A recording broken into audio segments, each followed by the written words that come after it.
In northeastern Ukraine, just a few kilometers from the Russian border, lies the forsaken village of Zepsilia, whose broken down buildings, abandoned homes, and crumbling roads underscore its insignificance.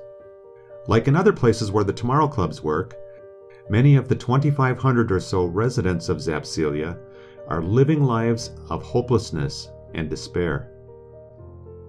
Alcohol abuse is a big problem in Zepsilia, and it had brought devastation to the family of Igor and Lena. When I met Igor and Lena for the first time, I was deeply shocked by how they lived. Lena was very thin and smelled horrible. Her skin was blue because of drinking. Igor was always drunk and looked like an animal. Igor and Lena were unable to work. In fact, Igor's drinking was so serious that he rarely left the house. Because of neglect, their two youngest children were placed in an orphanage. When winter came, they burned furniture and floorboards to warm their home. I think every resident of our village knows Igor and Lena and their story. They were completely enslaved to alcohol. Their lives were empty, hopeless, without any future. Meanwhile, God was at work. Nadezhda, a missionary from the nearby village of Sumy and the only Christian in the entire village, had been praying for a way to reach Zepsilia for Christ. When Nadezhda learned about the Tomorrow Clubs, she knew God had answered her prayers. Working with the kids would open doors to the family and community.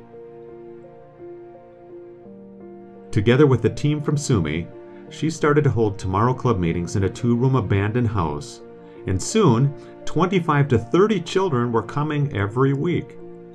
A few parents would come too, mostly out of curiosity.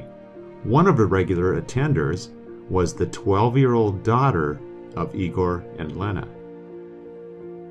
When Lena saw that her daughter would bring gifts home from the club meetings, she began to come too, in hopes of getting toys she could bring to her younger children in the orphanage. She said that when social services had taken her kids away, she didn't want to live anymore. At one point, Lena told me she and Igor had decided to sell their house and land and commit suicide. Lena gradually took an interest in what was being taught in the club meetings and started drinking less. She realized her family and life were falling apart, and God was her only hope. When she made the decision to give her life to Jesus, her whole world changed. When Lena repented, she became a different person. It's hard to explain, but she changed so quickly that for many of us, it seemed like a true miracle.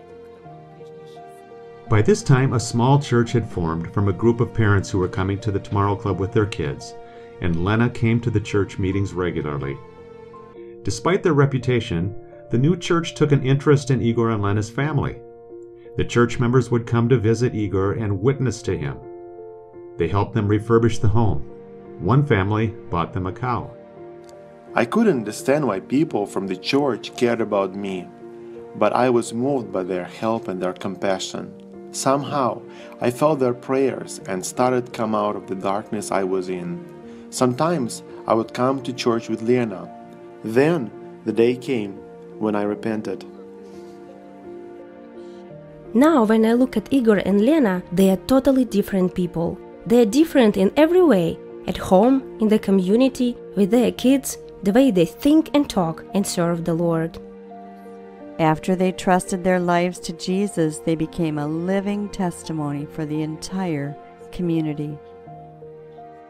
With God's help, Igor was able to stop drinking completely. Eventually, their younger children were returned from the orphanage, and the whole family was restored. Igor and Lena are now faithfully serving the Lord and are respected in the community.